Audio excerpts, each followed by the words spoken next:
Hey everybody, it's Monica with Fit Eats Coaching, and today I'm back with 5 glute activation exercises that are going to help you build a stronger butt. These are moves that you have probably never seen before and that are rarely done, but they are super effective for getting that nice glute contraction that you need to build a stronger lower body and injury-proof hips and low back. So you're coming into a low squat with a band around the thighs and you're standing on 2 gliders. Make sure that you have a nice stretch on your glutes, and maybe you want to, place your hands on a foam roller or a chair.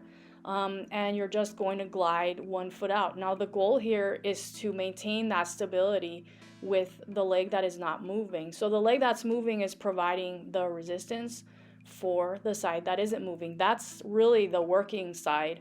And you only have to do about 8 repetitions of this, just making sure that you stay in that partial squat and that you're keeping your back nice and straight and that you're keeping your abdominals engaged and not allowing your knee of your stationary leg to wobble back and forth. So that's where the glute is going to work really hard to stabilize everything. And this is kind of how the body works when you're doing lunges and squats. All right, so next we're moving on to this kickback. So it's a banded kickback, but you're pushing your heel into the wall and you're pushing your opposite heel into the floor. This looks pretty easy. It looks kind of fun, but it's actually a lot more challenging because it is definitely working on that balance component. It's engaging your glutes and your core, and it definitely is going to burn. Now, in all these exercises, you only need to do about 6 to 8 repetitions of each, and then once you go through the whole circuit, if you want to repeat it again, you can. That's why I was wearing a sweatshirt and then not wearing a sweatshirt because I got really hot as I was doing this glute activation. All right, so once you're done with your standing banded glute activation moves, you're going to move onto the floor. You're going to lay on your back and you're going to come into a single leg bridge with your foot elevated on the wall and also with either a yoga block or a foam roller placed under the foot. This is really going to help you to get that nice contraction and to really be aware of what is going on with your glutes. So when you have added instability like this and you add some height into these bridges, what some people call glute bridges, or they are technically called hip extensions, other people call them thrusts, that's where you really feel that connection. Because if you didn't have that connection, that foam roller and that block would just be going all over the place.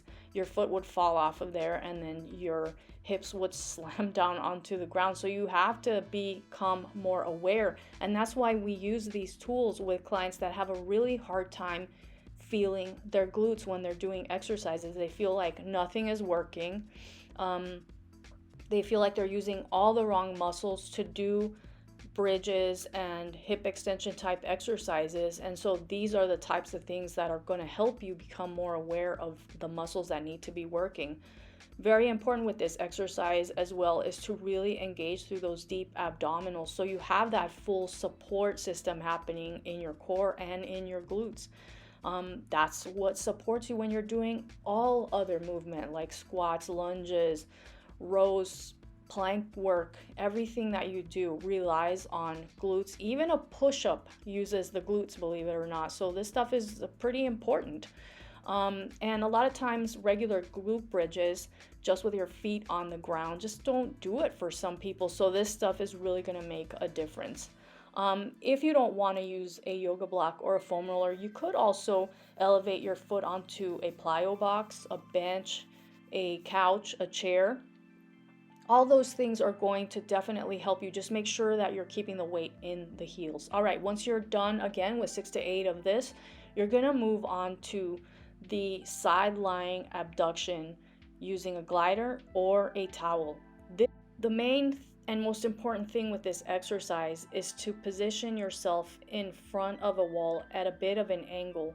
You can use a yoga mat like I am to kind of figure out how to do that, but what you want is you're laying on your side with your torso facing the ground, so you're kind of twisted a little bit at the waist towards the ground, and then you're arcing back, so you're not just going up and down, but you're going up and back.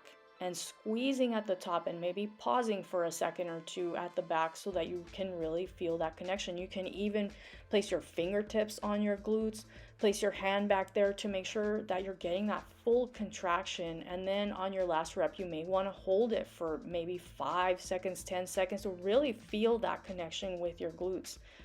Another thing that is really important to notice is that when you're facing down, you want to draw that belly button away from the floor so that you're having that support system with your core. Your core and your glutes are always working together to stabilize the body.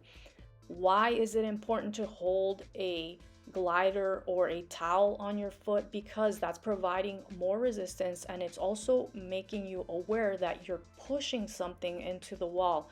I have tried this exercise without a towel, without a glider, and it just does not have the same effect. And I learned this move from a physical therapist. I cannot remember who it is, but I felt that it was one of the most effective glute exercises. And I've had hip bursitis a few times because of dance, and for me that exercise has been super effective at making my glutes a lot stronger to prevent further injuries. All right, finally we're into this seated wall press. This is like doing a seated leg press, except that you're pushing against a wall. You're pushing something against a wall, and that thing isn't going anywhere. So you're gonna have to work your glutes pretty hard to push into that object. It's important that you keep your body upright and that you also press forward with your hands. So as you can see, it's a really subtle move, but it is very effective. Anyways, I hope that all this has been helpful. I will be back soon with more exercises and tips to help you get your fittest, leanest body. Thanks for watching.